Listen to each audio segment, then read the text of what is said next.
Assalamualaikum warahmatullahi wabarakatuh. Saya Nanda Yulia Fitri, PGSD 7H.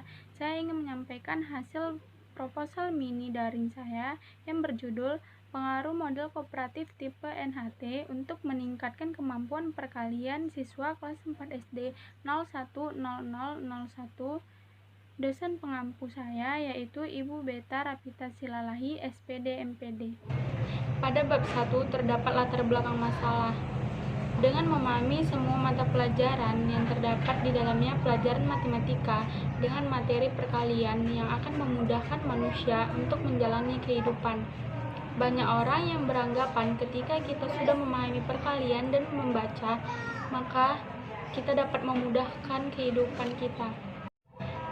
Sebaiknya guru dan orang tua harus lebih aktif lagi dalam membimbing dan membina siswa agar siswa mampu menyelesaikan persoalan yang telah diberikan guru, dan juga guru harus mempunyai metode alternatif untuk memudahkan anak dan memahami dan dapat menghafal perkalian itu.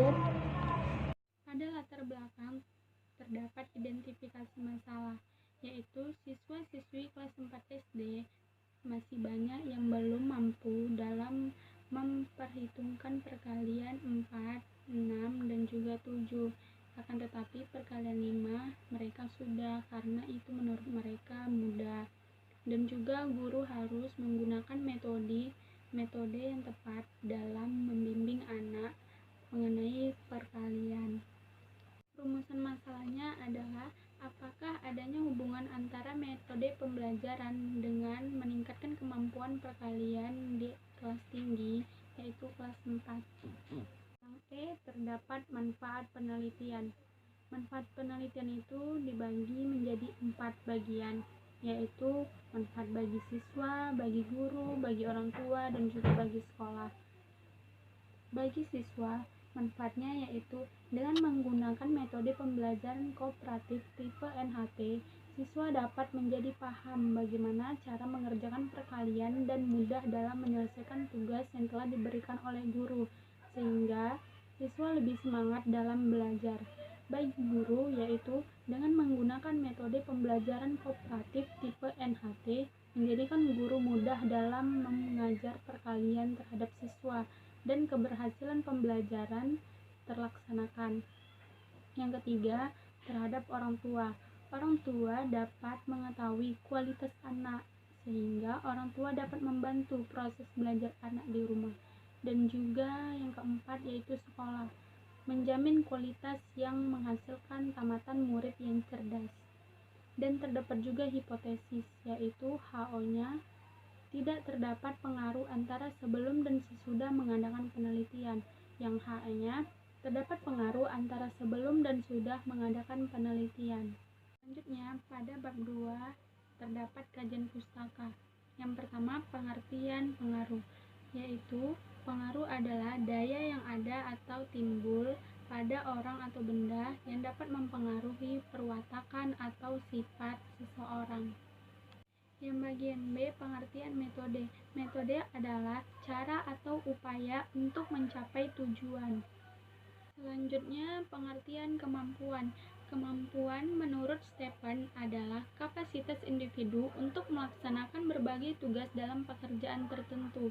Seluruh kemampuan seorang individu pada hakikatnya tersusun dari 2 perangkat faktor, yaitu kemampuan intelektual dan kemampuan fisik. Selanjutnya terdapat tujuan pembelajaran matematika.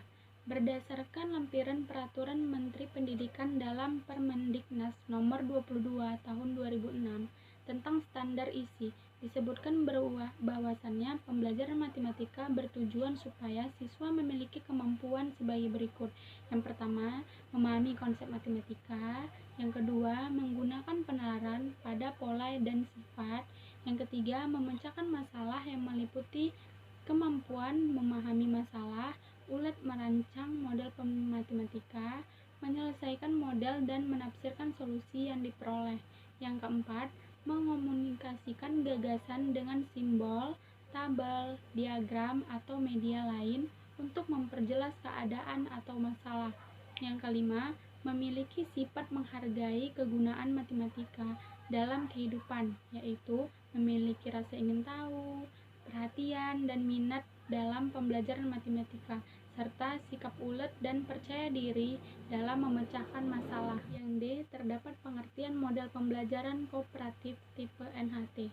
Model pembelajaran kooperatif tipe NHT adalah Number Head Together, adalah suatu model pembelajaran berkelompok yang setiap anggota kelompoknya bertanggung jawab atas semua tugas kelompok, sehingga tidak ada pemisahan antara siswa yang satu dengan siswa yang lain dalam satu kelompok untuk saling memberi dan menerima saran antara satu dengan yang lainnya. Selanjutnya terdapat langkah-langkah model pembelajaran NHT. Di sini terdapat fase dalam pembelajaran NHT, yaitu yang fase pertama, penomoran. Di sini guru membentuk kelompok siswa yang berisi 4 atau 5 siswa dalam satu kelompok. Lalu guru memberi penomoran dalam satu kelompok. Penomoran itu berbeda-beda pada dalam kelompok. Selanjutnya fase yang kedua, yaitu memberi pertanyaan. Setelah guru membentuk kelompok, lalu guru memberi pertanyaan kepada siswa-siswa, yaitu pertanyaan yang mengenai pembelajaran. Fase yang ketiga, yaitu berpikir bersama. Setelah guru memberi pertanyaan terhadap siswa, guru mengharapkan siswa berdiskusi dalam kelompok untuk menjawab pertanyaan yang telah diberikan guru. Lanjut, fase yang keempat, memberi jawaban. Guru menunjuk satu nomor acak yang akan menjawab pertanyaan guru, dan setelah guru menyebut itu, lalu siswa dalam satu kelompok itu menjawab pertanyaan yang telah diberikan oleh guru sesuai nomor yang telah disebutkan guru. Fase yang kelima, yaitu penilaian dan pemberian tanggapan. Yaitu kegiatannya, guru menyuruh siswa atau kelompok lain untuk menilai tanggapan yang telah diberikan kelompok tersebut. Apakah tanggapan ini dapat diterima di kelompok lain, dan berikan alasannya seperti itu. Selanjutnya, fase ke-6, yaitu kesimpulan. Setelah menjawab pertanyaan pada guru, siswa itu diberi kesimpulan mengenai pembelajaran yang telah mereka selesaikan pada hari ini. Lalu fase ke-7, evaluasi. Pemberian evaluasi bertujuan untuk mengetahui dan memberikan umpan balik dari hasil kegiatan yang sudah dilakukan. Lalu yang F, terdapat kelebihan dan kekurangan metode NHT tipe kooperatif. Kelebihan metode NHT adalah yang pertama, menumbuh kembangkan kedisiplinan, minat, kerjasama, keaktifan, dan tanggung jawab. Yang kedua, setiap siswa harus siap semua dalam menghadapi pertanyaan maupun jawaban yang akan disampaikan. Yang ketiga, siswa dapat melakukan diskusi yang sungguh-sungguh. Yang keempat, siswa yang pandai dapat mengajari siswa yang kurang pandai. Yang kelima, siswa ada yang berdominasi dalam kelompok. Lanjut, kelemahan metode NHT. Yang nomor 1, kemungkinan nomor yang dipanggil lagi oleh guru, berarti berulangan. Yang kedua, tidak semua anggota kelompok dipanggil oleh guru.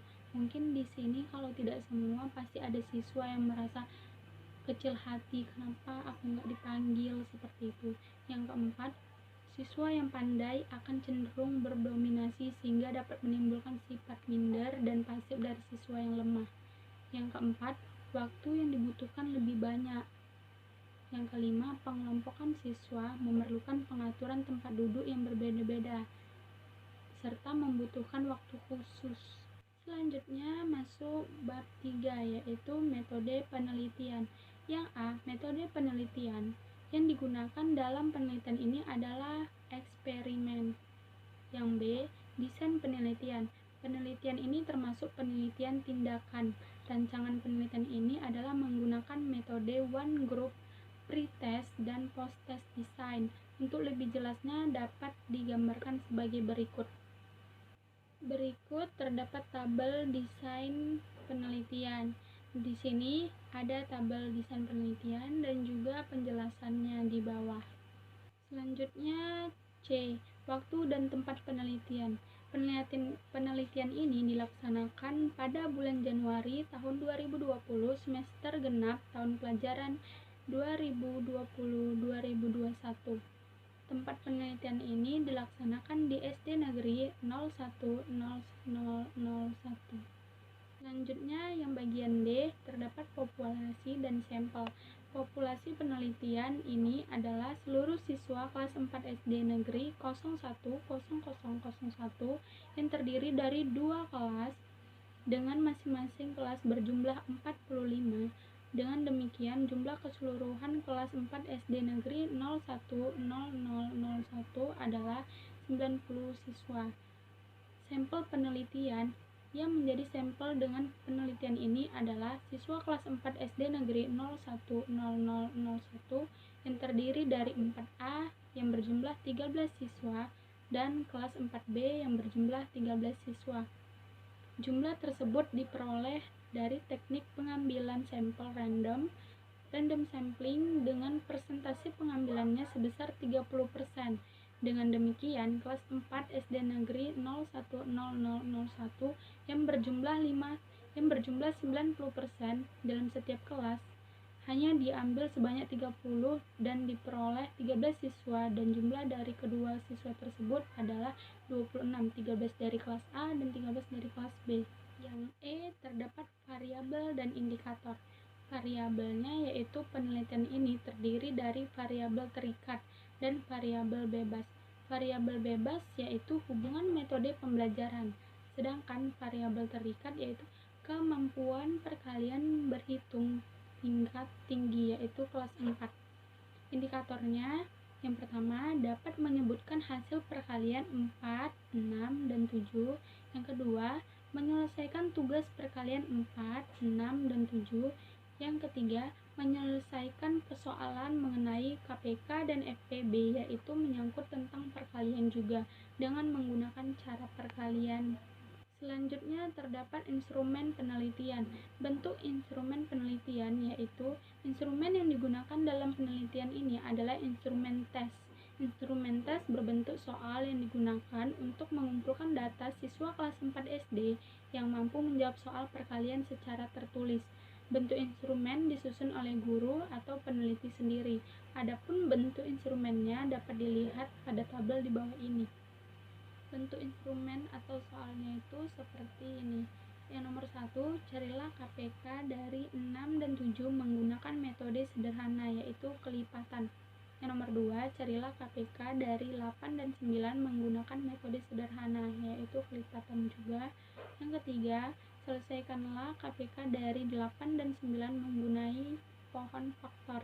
Yang keempat, carilah FPB dari 15 dan 20 menggunakan cara metode faktorial. Yang kelima, carilah FPB dan KPK dari 28 dan 32 menggunakan pohon faktor. Selanjutnya, penguji instrumen penelitian, yaitu uji validalitas. Uji validalitas adalah kemampuan suatu alat ukur untuk mengukur sasaran ukurannya. Dalam mengukur validalitas, perhatian ditujukan pada isi dan kegunaan instrumen. Pengujian validalitas dapat dibantu dengan menggunakan kisi-kisi instrumen atau bentuk soal seperti tadi. Dalam kisi-kisi ini terdapat variabel yang akan diteliti. Uji validalitas instrumen, hasil belajar kognitif, bertujuan untuk mengetahui tingkat kesesuaian soal agar dapat mengukur apakah yang selanjutnya teknik pengumpulan data. Berdasarkan bentuk instrumen yang telah dikemukakan pada bagian instrumen penelitian, maka teknik yang dilakukan untuk mengumpul data adalah dengan menyebar soal uraian di awal dan di akhir yang terdiri dari 5 soal. Setelah itu, guru menyediakan kertas lembar jawaban yang akan diisi siswa hasil dari tugas yang diberikan guru. Setelah itu, guru dapat mengumpulkan datanya secara nyata. Selanjutnya, teknik analisis data. Yang pertama, teknik analisis data yaitu berdasarkan bentuk instrumen dan teknik pengumpulan data yang dilakukan, maka data yang diperoleh termasuk jenis interval. Oleh karena itu, untuk memudahkan dalam melakukan analisis data, maka teknik yang dilakukan dalam menganalisis dan formulasinya disesuaikan dengan jenis data yang telah diperoleh. Teknik analisis data terdapat 5 bagian, yaitu yang pertama analisis deskriptif, yang kedua analisis statistik intervensial, yang ketiga uji normalitas, yang keempat uji homogenitas, yang kelima uji hipotesis. Sekianlah hasil seminar mini proposal dari saya akhiri dengan wassalamualaikum warahmatullahi wabarakatuh.